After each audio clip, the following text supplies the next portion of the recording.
سلام خوتي وخواتاتي، كنتمنى تكونوا بخير وعلى خير وما ناقصكم حتى خير. مرحبا بكم معايا في فيديو جديد على قناتي وقناتكم ندى شانيل. الا كنتوا زوار جداد للقناه فما تنسوش تضغطوا على زر الاشتراك وتفعيل الجرس باش تبقاو ديما توصلوا بجديد القناه. لايك للفيديو فضلا وليس امرا، وتعاليقكم بخصوص الموضوع. بعد اعتقال ابنتها والدة ندى حسي تواجه الانتقادات، فخليكم معايا باش تعرفوا التفاصيل.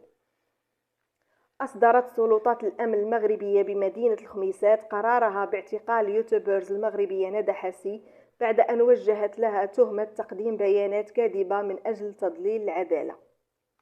وتعرضت والدة ندى حسي للانتقادات بعد أن ظهرت في مقطع فيديو عبر مواقع التواصل الاجتماعي، حيث بدت لا مبالية بما تعرضت له ابنتها.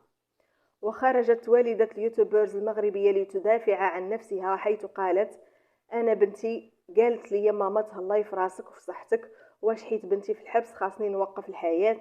المخزن ما كيظلم حد، واللي دار الغلط يستاهل العقوبه.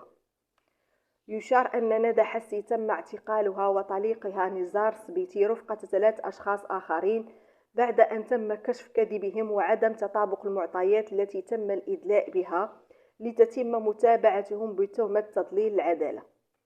فكما سمعت اخوتي، والدة ندى حسي المعروفة بحريودة خرجات كترد على الانتقادات، لان جاوها بزاف ديال الانتقادات في التعاليق في الفيديوهات كيقول لها بانك انتيا ما حاساش بداكشي اللي وقع لبنتك، وبانك كبدتك قاصحه وكيفاش انتي عايشه الحياه وما مسوقاش لبنتك اللي في الحبس. فهي خرجت كترد عليهم بقوه، قالت لهم: واش انا حيت بنتي في الحبس انا غنوقف الحياه ديالي؟